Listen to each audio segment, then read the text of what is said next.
You know, could Christian have come off the block a little bit better?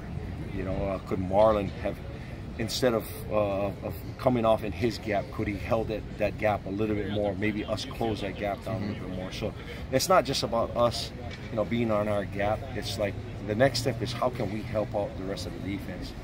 And, you know, that's something I've been working on today, man. I made a few phone calls and to see, you know, how we can help out the defense playing the crack toss. You know, that seems to be a weakness of ours right now. And I know it doesn't involve us, but I've called a few coaches and say, hey, listen, what have you done in this situation to help the defense out, you know? And so we got some good ideas that we worked on today. So that's what these bye weeks are for. One, healing up, and then two, you self-scout and you call the people and see what's working for them, and you know, get ideas. So that's what we've been going on today. What does Notre Dame do really good that you guys have to be looking at?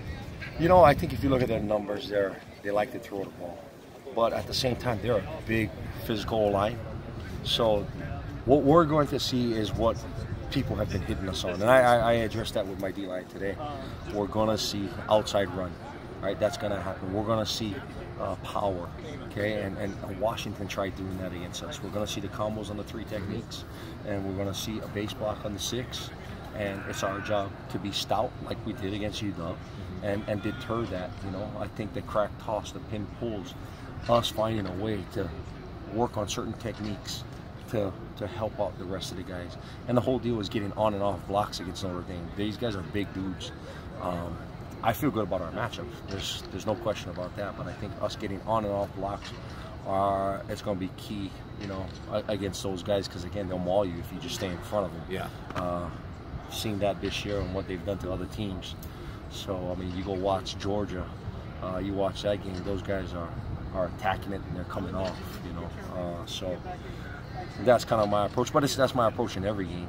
It's just polishing it up. But the whole deal with this week is us getting clean practice reps in here. Yeah. We're not going very long, so it's got to be we got to give clear, concise directions on what we want done, and this has to be clean. And that's what we're working on now. And again, getting guys healed up.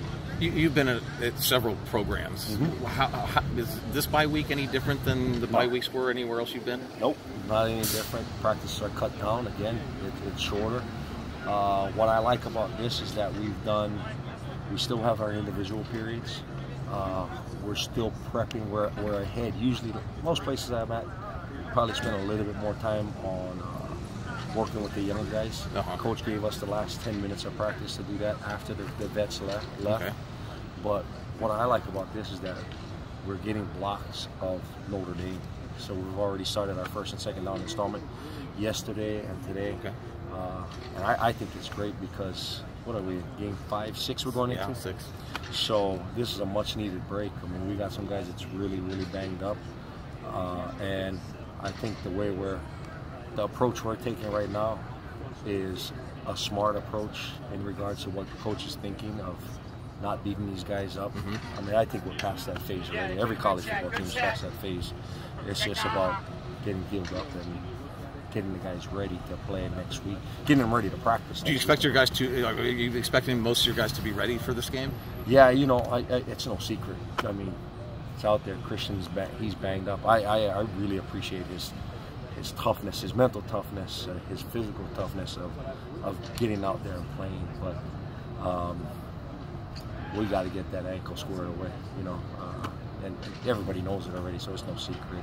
Yeah. You know, Jay Tufele, getting him healthy, you know, shoots that cut on his hand from Fresno State still been bothering him. So I think these next couple of days of him not hitting anything, him keeping his hands clean, it's going to be a big help. And then, you know, tell you what, Marlon, you know, making sure Marlon's nothing's wrong with Marlon. We got to make sure nothing happens to Marlon. That guy's an absolute stud right now. He's playing lights out. Yeah. Again, getting guys like Connor Murphy, Caleb Tremblay more reps in practice, you know. And like I said, you can never get enough reps for Drake. He's still a young pup. No matter how good Drake Jackson is, every rep counts for him. So this bye-week practice with the individual, the development we have with the young guys after is critical for these guys. So